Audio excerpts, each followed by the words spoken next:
दोस्तों, आरक्षण के अंदर आरक्षण। अभी हाल ही में सुप्रीम कोर्ट ने एक नया फैसला सुनाया है जो उनके ही फैसले के 20 साल पहले वाले फैसले का कंट्राडिक्ट है। मतलब कि अपने ही 20 साल पहले दिए गए फैसले को पलट दिया है सुप्रीम कोर्ट ने। इस फैसले में क्या कहा गया है, इसको हम लोग बहुत ही आसान भाषा में आज की इस वीडियो में समझेंगे सबसे कम समय में।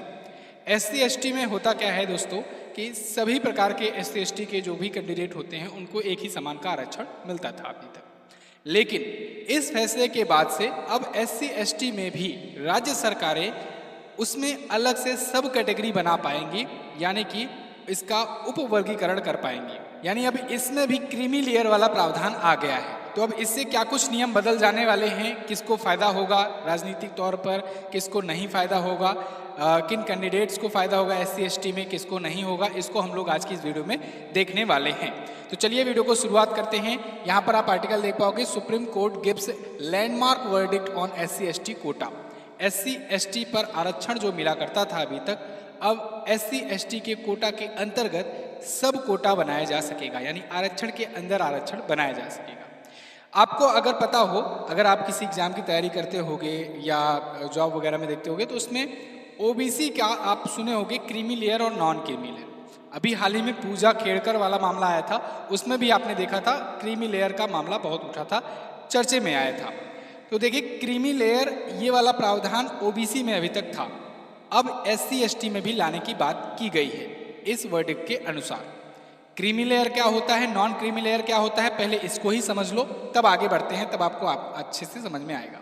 देखिए, पूजा खेड़कर वाले मामले में ये हुआ था कि इनके पिताजी IAS, इनके नाना जी IAS, इनके रिश्तेदार में बहुत सारे सब बड़े बड़े पद पर थे।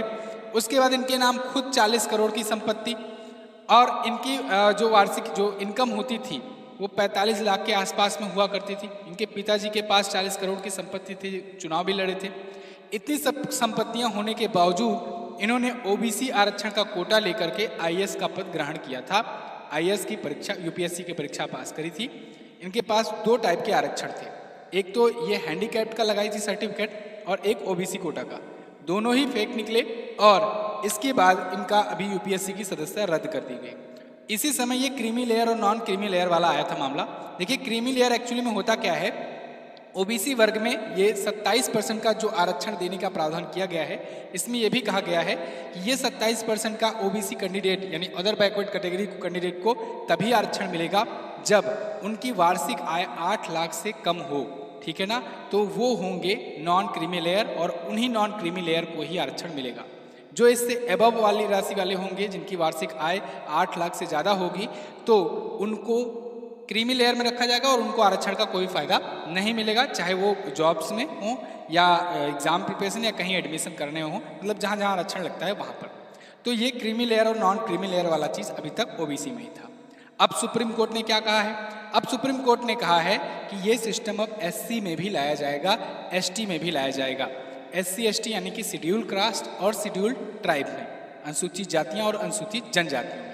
तो अभी हाल ही में जो वर्डिक्ट आया है उसमें जस्टिस DY चंद्रचूड़ जी, जो कि भारत के मुख्य न्यायाधीश हैं, चीफ जस्टिस ऑफ इंडिया हैं, इनकी अध्यक्षता वाली 7 न्यायाधीश की बेंच ने ये फैसला सुनाया। ये फैसला 6-1 के बहुमत से सुनाया गया है, मतलब 7 न्यायाधीशों में 6 पक्ष में रहे, 1 विपक्ष में रहे। ठीक है, अभी इस पर भी हम लोग चर्चा करेंगे। तो इसमें यही कहा गया है कि राज्य सरकारें अनुसूचित जातियों और अनुसूचित जनजातियों के आगे उप वर्गीकरण की अनुमति दी जा सकती है। मतलब राज्य सरकारों को ये पावर दी गई है कि वो सब कैटेगरी बना सकती हैं आरक्षण में। जैसे मान लीजिए किसी राज्य में कितना भी आरक्षण मिलता है, मान लीजिए 10% आरक्षण मिलता है, तो 10% SC को अगर मिल रहा है तो उस SC में कई सारी जातियां होंगी। तो अगर राज्य सरकार चाहती है कि हमारे राज्य में ये फला जो जाति है, ये जाति बहुत ज़्यादा दबी हुई है, अभी इसको उत्थान की ज़रूरत है, तो उस स्पेशल जाति को कुछ इनमें से, जैसे 10% पे मान लीजिए फॉर एग्जांपल 2% या 5% या फिर मान लीजिए 6% ये रिजर्व कर सकती है इसके लिए। बाकी के 4% में अदर सभी SC कैंडिडेट्स होंगे।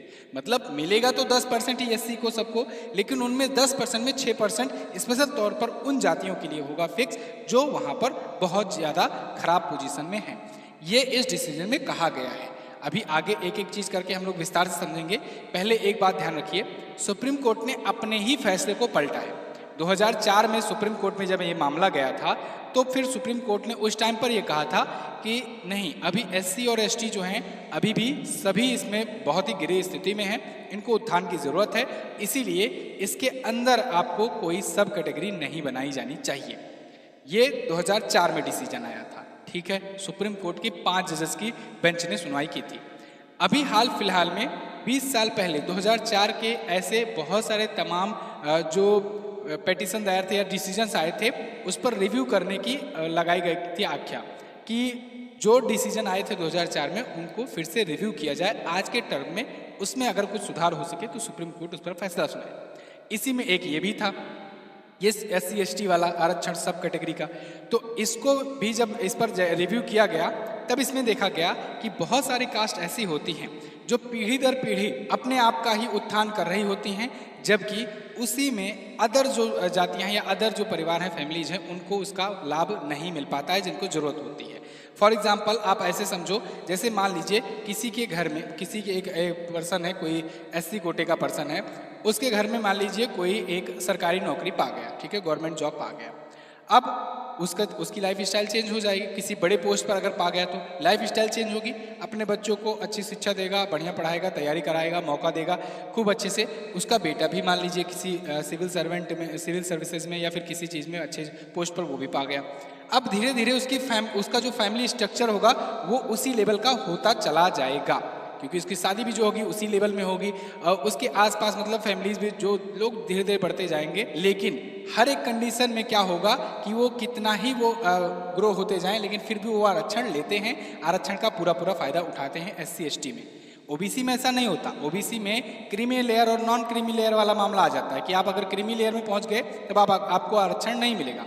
लेकिन एससी एसटी में अभी भी था कि आरक्षण मिल रहा था लगातार। अब यहाँ पर तो मैंने आपको किसी एक फैमिली का उदाहरण दिया हुआ है कि कोई एक परिवार हो, लेकिन यहाँ पर सुप्रीम कोर्ट ने जो फैसला सुनाया है वो किसी एक जात को लेकर है। जैसे एससी एसटी में भी बहुत सारी जातियाँ होती हैं, जैसे बहुत सारी टाइप की उसमें होती है, तो उसमें ये फैसला लिया गया है कि किसी एक जात को अगर आपको लगता है कि हाँ ये भी अब डेवलपमेंट की राह पर है, इनको थोड़ा सा कम भी मिलेगा तो कोई दिक्कत नहीं है, जो बहुत ज़्यादा दबी हुई हैं उनको उठाने की ज़रूरत है। और ये राज्य सरकारों को पावर दी गई है कि राज्य सरकारें अपने अपने राज्यों में जो भी डाटा है उसके आधार पर कर सकती है। यहाँ पर ये बात भी ध्यान रखने वाली बात है, ऐसा नहीं है कि कोई राज्य जो है वो अपने राजनीतिकरण की वजह से, जिसकी जनसंख्या ज़्यादा है या फिर किसी भी प्रकार से वो कर दे। इन्होंने ये भी साफ तौर पर कहा है कि राज्य सरकारें मनमानी ढंग से नहीं कर सकती हैं, उनको पर्याप्त डाटा देना पड़ेगा, आंकड़े देने पड़ेंगे, क्या कारण है वो पर्याप्त बताना पड़ेगा, उसके बाद ही वो ऐसा आरक्षण का प्रावधान ला सकते हैं। खैर वो तो राजनीति है, उसमें तो वो लोग कहीं न कहीं जुगाड़ निकाल लेते हैं। ये वो 7 जजेस थे जिनकी पीठ ने यह फैसला सुनाया है। अब 7 जजेस की बेंच में क्यों सुनाया गया? क्योंकि जैसा कि मैंने आपको बताया 5 जजेस की बेंच ने 2004 में सुनाया था फैसला। तो जब भी कोई वर्डिक्ट पलटना होता है तो उससे ऊपर की बेंच में जाता है। तो 5 जजेस की बेंच ने सुनाया है तो 7 जजेस में जाएगा, 3 ने सुनाया होता तो 5 में जाता। तो 5 ने सुनाया था 2004 में, इसलिए 7 जजेस की बेंच के पास ये मामला गया।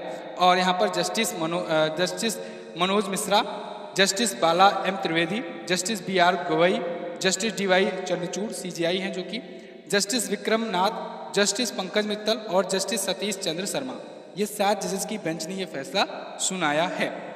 हालांकि फैसला कई महीनों पहले ही आ गया था, लेकिन रिजर्व रखा था सुप्रीम कोर्ट ने, अब ये फैसला सामने आया है।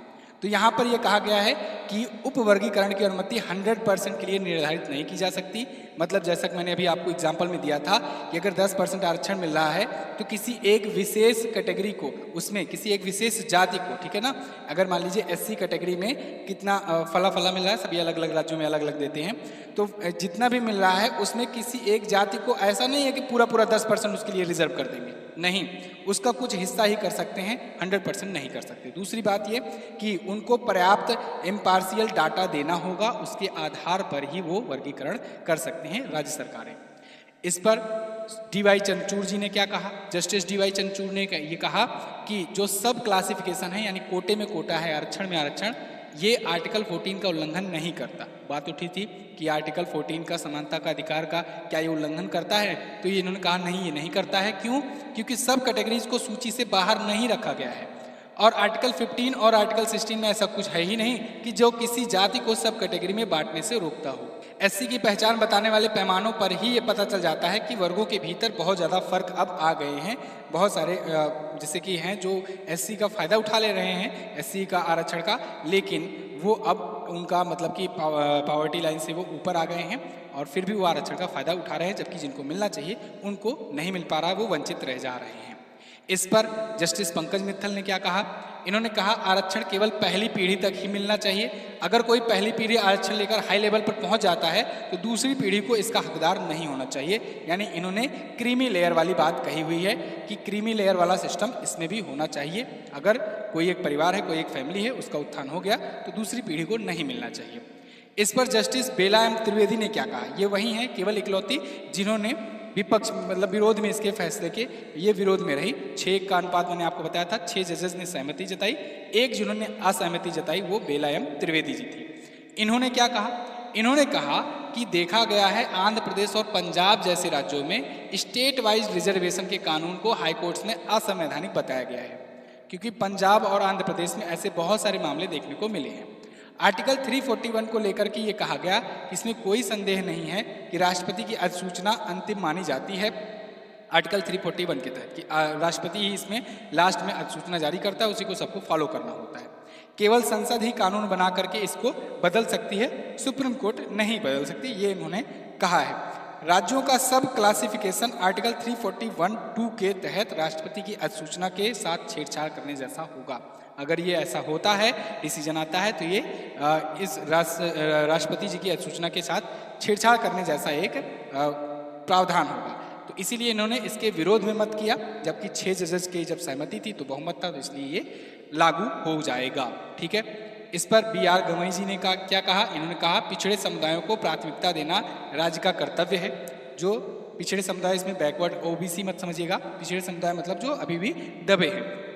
SC ST कैटेगरी में केवल कुछ लोग ही आरक्षण का आनंद ले रहे हैं, केवल कुछ ही हैं जो जिनको सारा रूल रेगुलेशन मालूम है अच्छे तरीके से, वो तो फ़ायदा बढ़िया से उठा रहे हैं, बाकी लोग इससे वंचित रह जा रहे हैं। तो ज़रूरत है अभी उन लोग के उत्थान करने की, तो ये इनका कहना था। तो बहरहाल ये बातें मैंने आपको समझाई। जैसा आपने देखा ये भी फ़ायदा उठाई थी अभी पूजा खेड़कर, हालांकि इस पर अभी डिसीजन आ गया है इन पर, तो अभी ये IAS की परीक्षा कभी नहीं दे पाएंगी, ना ही कोई भी परीक्षा दे पाएंगी ये, और इनकी नौकरी तो चली ही गई, UPSC ने रद्द ही कर दी। तो फिलहाल अब इस मुद्दे पर आपकी क्या राय है? आपको ये डिसीजन कैसा लगा? कमेंट करके ज़रूर बताना। आपका जो भी ओपिनियन हो आप लोग खुले तौर पर कमेंट करके बताइए यहाँ पर।